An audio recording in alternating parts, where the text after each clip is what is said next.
담대한 투자 시간입니다. 시장 담대하게 이겨내기 위해서 저희가 다양한 섹터 이야기도 나누고 있고요. 종목 이야기, 시장 매크로적인 관점까지 점검하고 있습니다. 오늘 이 시간에는 저희가 화학 그리고 수소 업종에 대해서 투자 전략 좀 세워보려고 합니다. 함께 하실 분은요. 케미칼 에너지 투자자문의 차홍선 대표 모셨습니다. 어서 오십시오. 네, 안녕하십니까. 네. 반갑습니다. 참 시장 안에서 저희가 계속 이야기하고 있는 게 어디를 돌파구로 삼아야 되는지, 왜냐하면 오늘 어제 일은 아니에요. 시장의 부진이 최근에 좀 이어지고 있다 보니까 많은 분들이 돌파구를 계속 찾고 싶어 하는데, 오늘 저희가 화학과 수소 업종 이야기하는 게 또 미래의 어떤 가치를 우리에게 안겨줄 수 있을지 궁금해하실 것 같아요. 하나씩 좀 풀어보겠습니다. 업종의 전망, 업종의 현 상황부터 좀 체크를 해볼까요? 화학, 수소. 그 앵커님 조금 전에 시장의 부진이라고 하셨잖아요. 네. 시장의 부진이 어디서 유래를 할까요? 지금? 현 시점에서. 네, 현 시점에서 제일. 저는 어쨌든 매크로적인 관점에서 그렇죠. 글로벌 영향을 많이 받고 있지 않나라고 생각이 맞습니다. 들어요. 예. 정확하게 보셨네요. 지금 보면은 제일 두려워하는 게 네. 미국의 고물가, 그래서 고유가? 미국의 고금리, 그게 제일 두려워하는 거다. 그래서 수요를 줄일 것이라는 거잖아요. 그런데 이제 아까 말씀하신 것처럼 화학, 정확하게 따지면 화학 업종이, 화학하고 철강 업종이 네. 수소, 전기차, 태양광, 풍력까지 다 뻗어 있거든요. 그래서 이제 그렇게 보면은 화학, 수소, 전기차, 태양광, 풍력, 원자력까지 이게 업종이 시장의 부진의 돌파구를 마련할 것이다. 이제 이렇게 보고 있습니다. 저는 이렇게 생각해요. 아까 매크로 이야기해 주셨는데, 매크로를 잠깐 이야기해 드리면, 지금 미국의 고물가, 그러니까 미국의 물가는 두 가지 요인에 의해서 만들어져요. 제가 볼 때 주로. 첫 번째는 유가입니다. 네. 유가가 모든 기초 물가에 영향을 받고 있고, 영향을 주고 있고요. 두 번째는 중국의 중저가 생산입니다. 원래 물가라는 게 중저가 생산물의 지수거든요. 그래서 그런데 지금 보면은 유가는 올라갔고 중국은 생산하지 않았다는 거예요. 네. 코로나 때문에. 그래서 보면은 미국의 금리가 9%까지 간 거잖아요. 근데 냉정하게 한번 보십시오. 9%가 지금 3%, 3.09%로 3%로 떨어졌습니다. 3분의 1 토막 났어요. 미국의 그 물가의 타겟이 얼마입니까? 2%잖아요. 근데 이제 미국은 금리가 지금 기준금리가 5.5%잖아요. 물가와 기준금리는 거의 유사하다고 보시면 됩니다. 네. 그런데 유달리 높잖아요. 그죠? 한 네. 2.5%나 높아요.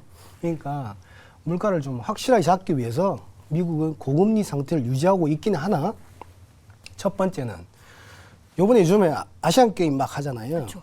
한국하고 중국하고 축구도 하고 막 이러는데, 봤어요. 저는 네. 축구 경기를 본 게 아니고 관중을 봤습니다. 관중이 어느 정도 마스크를 쓰고 있느냐, 네. 어느 정도 빽빽하게 앉아 있느냐, 정말 빡빡한 상태에서 열광적인 응원을 하잖아요. 마스크는 거의 안 쓰지 않았습니까? 그렇죠. 그 다음에 빡빡한 상태에서 열광적인 응원을 맞아요. 하잖아요. 그러니까 중국이 그렇게 됐을 리가 없잖아요. 작년이나 이럴 때 보면. 그래서 보면은 중국의 생산 재개는 이제는 팩트다 이렇게 보고 있습니다. 그래서 중국은 본격적으로 생산을 재개하면서 미국한테 물건을 줄 것이고, 그렇기 때문에 지금 이제 미국의 물가가 지금 빠지고 있다 이렇게 보고 있거든요. 그래서 미국의 물가는 더 빠질 거라고 봐요. 중국이 중저가 본격적으로 들어가기 때문에. 그럼 미국의 물가가 빠지면 5.5% 기준금리를 유지할 필요는 없지요. 제가 볼 때. 그리고 유가인데, 유가는 후반부에 이야기 드리겠지만, 전기차라든지 유가를 잡기 위해서 네. 원래 만드는 게 전기차, 수소, 태양광, 풍력, 원자력까지예요. 5대 이런 업종이 일제히 유가를 공격하는 구조거든요. 그래서 유가가 오늘 같은 경우도 5% 빠졌죠. 85달러까지 네, 유가가 맞아요. 하락을 했지 않습니까? 그래서 유가는 힘을 못 쓸 것이다. 그러면 미국의 물가는 빠질 것이고, 중국의 본격적인 생산, 미국의 물가가 빠지고 미국의 고금리가 빠지면서 제가 볼 때는 전 세계가 선순환, 좋은 경제로 들어갈 것이다. 저는 이렇게 보고 있거든요. 그렇게 따지면 투자 기회를 어떻게 볼 수 그렇죠. 있느냐면, 네. 자, 중국의 본격적인 생산을 하게 되면은 화학이나 철강과 우리나라 같은 경우는 화학이나 철강 같은 경우는 중간재를 생산하잖아요. 네. 이 때문에 중국한테 주면, 중국이 지금 화학이 지금 이제 그 점유율이 얼마냐면 21%, 철강 같은 경우는 51%거든요. 근데 한 10% 정도가 중국 내에서 쓰고 나머지는 수출하는 그런 구조예요. 그러니까 제가 볼 때는 오히려 중국의 가동률이 올라가면서 화학과 철강이 상당히 좋아질 것이다. 저는 이렇게 보고 있고, 두 번째, 유가를 잡기 위해서 네. 전기차, 수소, 태양광, 풍력은 주춤하지 않고 크게 성장할 것이다. 그렇게 보고 있습니다. 그림을 잠깐 한번 볼게요. 이 보면은 국제유가요. 예, 국제유가 아니고 한국 롯데케미칼하고 미국 웨스트레이크 아. 케미칼하고 그 그림 한 장 있는데 네, 시가총액과 예, 매출. 시가총액 추이입니다. 시가총액 추이인데 세 가지 그림을 볼 수 있는데 예를 들면은 한국의 롯데케미칼하고 미국 웨스트레이크 케미칼이 1대1로 비교를 할 정도로 괜찮아요. 오. 왜냐면 근데 한 10년 전에는 어떻게 돼 있냐면 이게 보시면 알겠지만은 붉은색이 그러니까 미국의 색깔을 나타내는 파란색이 미국 쪽 미국 웨스트레이크 케미칼이고요. 한국이 붉은색이 이제 한국 롯데케미칼을 제가 설명하기 위해서 이제 올려놨는데 이 보면 처음에 보면은 웨스트레이크 케미칼이 롯데케미칼의 캐파의 한 60% 정도밖에 안 됐어요. 그러다 보니까 이제 붉은색이 위에 있죠, 항상. 네. 위에 있다가 이제 이렇게 쭉 올라가는 구조인데 지금 이제 보면 푸른색이 역전했잖아요. 역전됐네요. 예. 그러면 캐파라든지 매출이 커졌냐? 커지지도 않았어요. 오. 그런데도 어떻게 이런 그림이 나올까요? 완전 이런 그림이 나온 거야. 그렇죠? 어떻게 이런 그림이 나왔냐는 거죠. 이게 보면은 코로나 때문에 네. 롯데케미칼 같은 경우는 BP 수준까지 순이익이 떨어졌고 아. 지금 현재 그 미국 웨스트레이크 케미칼 같은 경우는 지금 현재 매출액이 한 20조가 넘어가는 상태에서 2.2조 원 정도의 당기 순이익 사상 최대 이익을 내다 보니까 이런 1대1 구조에서 완전히 격차를 냈다는 거죠. 그러니까 예를 들면 그다음에 이제 매출액 그다음 장 보시면 재미있는 그림이 나오는데 이 매출액에 재미있는 그림이 나옵니다. 뭐냐면은 웨스트레이크 케미칼의 10년 전에 보면은 조금 전에 말씀드린 60% 정도 수준밖에 안 됐잖아요. 보시면 붉은색하고 파란색이 차이입니다. 그리고 보면은 지금 현재 그 육박엔 구조는 넣죠, 그죠? 그런데 시가총액은 천냥지차라는 거죠. 하나는 22조 원에 하나는 4조 원, 5조 원대까지 차이가 나 있기 때문에 지금 매출 구조로 보면은 2022년에 예를 들면 롯데케미칼 같은 경우는 가동률 자체가 코로나만 아니었으면 가동률 자체가 많이 올라갔을 겁니다.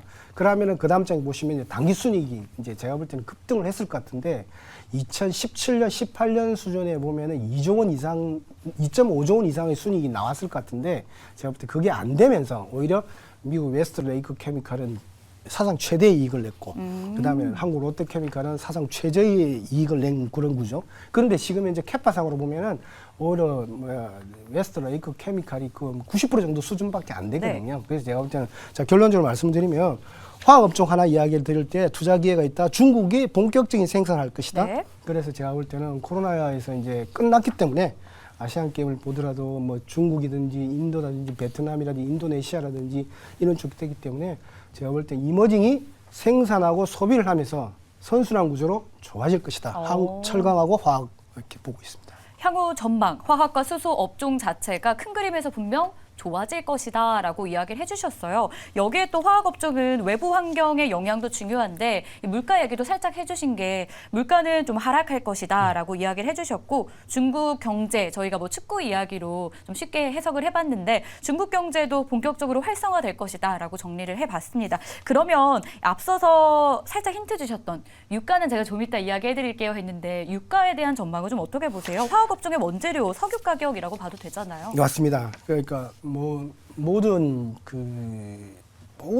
이런 물가에 연동하고 있는 게 유가거든요. 네. 유가인데 보면 이 장기 유가를 그려보면 어떤 일이 벌어지냐면 한 100년의 유가를 그려보면은 유가는 3단계 상승을 해요. 그래서 보면은 1불대였어요. 한 20년 동안 보시면 쭉 1불대였어요. 100년 전에 한 50년 동안은 거의 1불대였다고 보시면 돼요. 그러니까 배럴당 1불대 유가가 얼마 정도로 올라가냐면은 한 40불대에서 20불대까지 거의 40배가 올라갑니다. 미국의 이제 중동 위기죠. 그때 그 중동 위기를 통해서 이렇게 여러 가지 그 중동발 위기가 터지면서 40에서 20불대 올라가면서 20배가 올라가요. 그런데 지금 현재를 보면은 한 100불대 이상의 유가가 형성이 돼요. 네.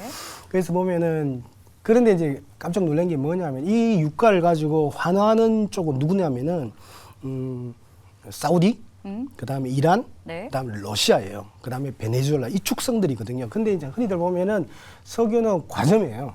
과점 체제를 구성하고 있기 때문에 그런데 또 보면은 이 이면에 보면은 이 석유를 가장 많이 지구사에서 생산하는 기업은 미국이에요. 그러니까 유가가 올라가면 1불에서 100불대까지 지는 100배 정도 올라가면서 가장 좋았던 국가는 이 4개 국가였던 거예요. 그런데 이제 흔히들 보면은 이게 푸른색이 보면 테슬라잖아요. 그래서 보면은 이게 어떻게 나왔냐면은 이게 테슬라의 절반의 매출액이 어디서 발생하냐면은 네. 중국에서 발생합니다. 그러니까 중국은 석유 수입국이에요. 그러니까 이 유가가 올라가는 거 100불대에서 이론적으로 보면은 이게 이제 300불대로 가야 되는 유가잖아요. 200불에서 넘어가고 300불대 가는 유가니까 유럽이라든지 중국이라든지 한국이라든지 일본 같은 이런 석유를 수입하는 국가로 봤을 땐 다급한 거예요. 그래서 전기차라든지 이런 수소, 태양광, 풍력, 원자력을 키우기 시작한 네. 거예요. 그래서 테슬라가 거의 2조 원이 머물던 테슬라가 거의 100조까지, 그러니까 매출액이 100조 원까지 올라가고 시가총액이 1000조 원까지 가는 그런 한 750배가 뛰는 그런 형태가 됐던 겁니다. 그래서 보면은 자 결론적으로 말씀을 드리면은 여기에 사우디라든지 이란이라든지 그다음에 이라크라든지 그다음에 러시아는 오히려 전기차에 대해서 약간 네거티브. 좀 왜냐하면 전기차 때문에 유가가 못 가고 있잖아요. 네. 지금 이제 한 20년 동안에 100불대에 갇혀 있는 유가잖아요. 더 올라갔으면 좋겠다 이거죠. 200불, 300불대 감산도 하고 막 이러는 거잖아요. 그런데 이제 봤을 때 이제 미국의 입장이에요. 미국은 보면은 최초에는 전기차가 나오기 전까지는 어느 적정 유가를 유지하고 있었는데 제가 볼 때는 이런 사우디라든지 러시아라든지 이란 이란의 이런 감산 조치들이 많이 나오면서 결국은 전기차라든지 수소라든지 이런 쪽을 많이 키우는 쪽으로 되지 않겠냐 이렇게 보고 있습니다. 알겠습니다. 그 다음 장 보시면은 이제 수소에 대한 그림이 나오는데요. 네. 수소에 보면 이제 전기차는 이미 시세가 한번 분출했습니다. 750배 분출했는데 미국 같은 경우는 수소의 지게차라든지 수소 트럭이라든지 수소 발전 기업을 중심으로 이제 발동이 걸리고 있는 그런 형태거든요. 매출액이 보면 한 2조 원대 정도, 한 1.5조 원, 2조 원대 정도 나오고 있잖아요. 그래서 보면은 전기차, 수소, 태양광, 풍력, 원자력까지 이 5대 업종이 유가를 막아낼 것이다. 그래서 그런데 이런 전기차, 수소 같은 경우는 전망이 있다. 그래서 지금의 주가 좀 빠졌다고 해서 실망하실 필요는 없다 이렇게 네. 보고 있습니다. 알겠습니다. 석유 가격은 횡보할 것으로 보이지만 수소 쪽 전망은 밝다라고 정리해 주셨는데 그러면 이런 상황에서 저희가 어떤 기업에 관심을 둬야 되는지 기업 이야기로 좀 들어가 볼까요? 예.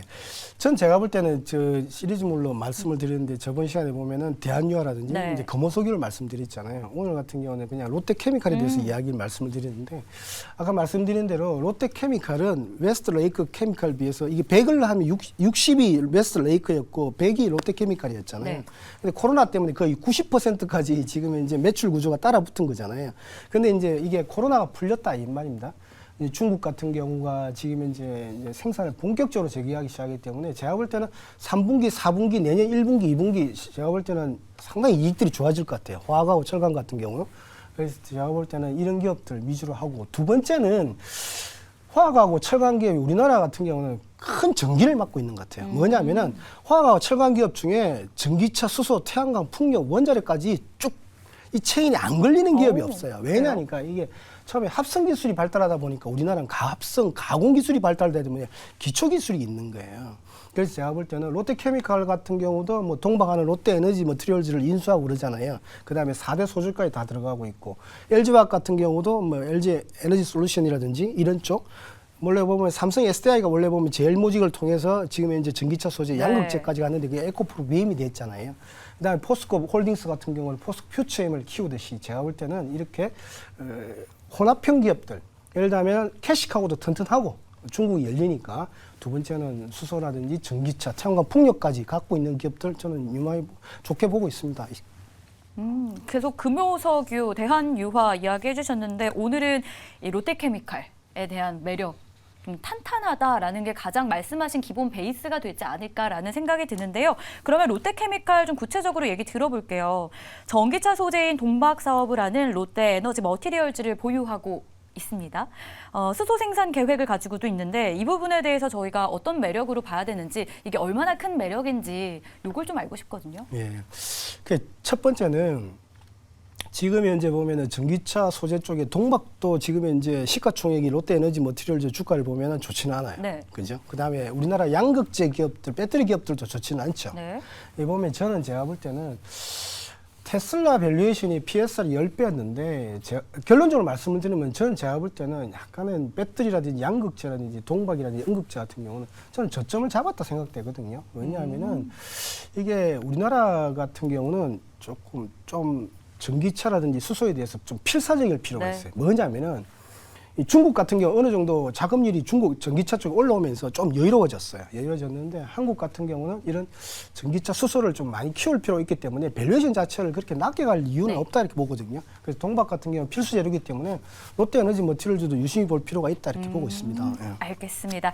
지금까지 케미칼 에너지 투자자문의 차홍선 대표와 함께 화학, 수소에 대해서 알아봤습니다. 오늘 말씀 고맙습니다. 예, 감사합니다.